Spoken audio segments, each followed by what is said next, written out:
Hey guys, my name is Donnie and welcome back to the channel and welcome back to another episode where I built a Jaguar from scratch. Guys, I'm busy going through the list of all the things that I need to do to get this car out of my workshop, and today I hope on ticking off 2 things off of that list. So let me flip the camera around. I'm going to show you what my plan is. Okay guys, so this is what the car looks like at the moment, and by the end of this video I hope to have had installed a gear selector and also a parking brake. And guys, because they are so visible, I also hope that I'll be able to make them look period correct.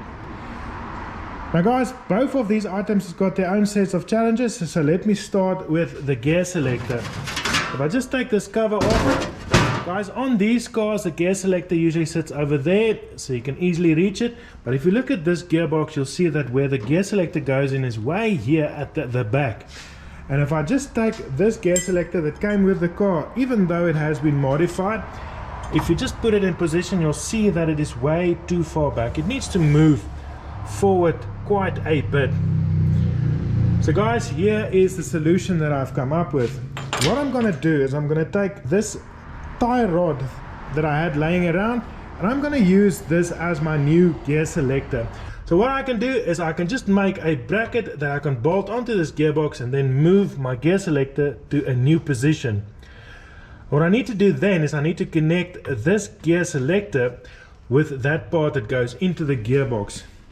So this part is the piece that goes into the gearbox. So what I'm going to do is I'm just going to cut it off over here and I'm going to make a link of sorts that I can connect my new gear selector with this part that goes into the gearbox. And what I can do then is I can just take this knob off and put it onto my new gear selector shaft and I have myself a perfect gear selector.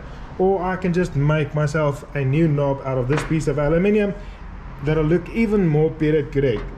Now guys, as far as the parking brake goes, it usually sits here on the outside on these cars and it's got a long shaft that goes to the front that you can pull up, and it looks very much old school and smart. So my idea of how I'm going to be making that parking brake is as I went ahead and I bought this old park brake off of an old Land Rover series, and what I can do is I can just cut off this part that's bent over and I'm going to use this round tube for my new parking brake handle. And I can just weld it into position over there, and then I can take this top part with that knob, cut it off there and weld it into position over here, and I'm going to have myself a nice looking park brake that looks very much like the original D-type. So guys, these are my plans for this video. I'm going to start with this gear selector and see if we can get ourselves a gear selector that's working and functioning, and then I can move on to the parking brake.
Guys, check it out.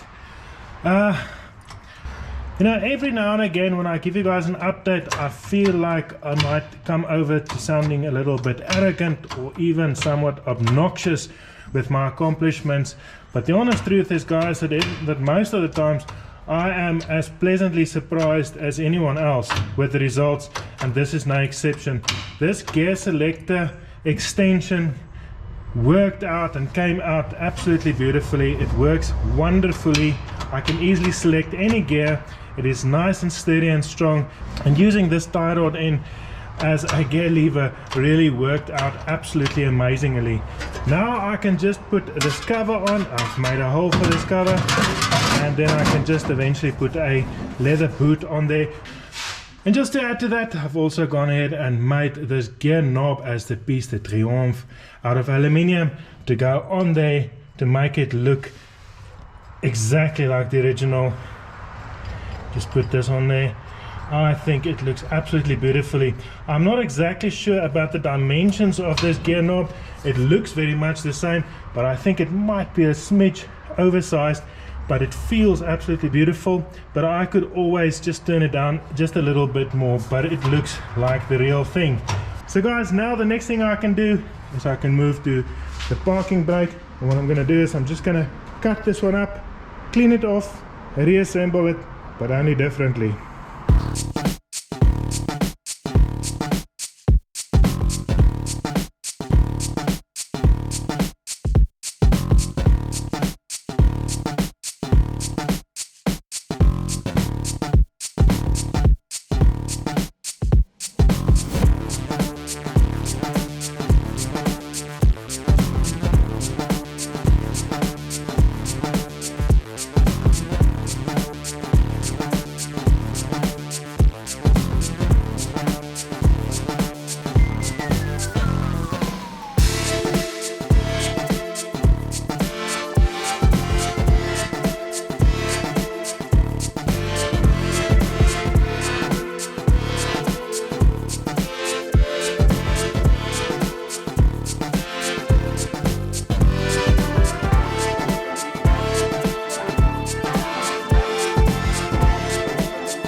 So there we go guys, I have created a parking brake and it is looking pretty damn good. It is also very much functioning and it looks very much like the original. I did see on some images that some of these parking brakes was chromed on the D-types, and I gotta say that I prefer the chromed parking brake, but I don't have any facilities to have it chromed at the moment. But the black one is also looking very, very nice and very much functioning. I have not connected the cable that goes to the rear wheels yet. I'll do that at a later stage. But guys, I'm very glad that I was able to now finish up 2 more things on my list that I need to get this car done. I went through the list. I've got about 18 things that I had to do on the list since I painted the car to finish it up. And I've now completed 6 of those, which means I'm about a third the way there to get this car done. And some of the stuff that are left to do is very, very simple, like for instance, just rubberizing the wheel wells and so on. And then there's a couple of complicated things like fabricating the exhaust and so on. But guys, we are really getting there now to get this car done. And guys, I'm so thankful that you guys are watching and following me and joining me in my workshop every so often to see how progress is going. But that's gonna be it for this video. I will see you guys next week. Cheers!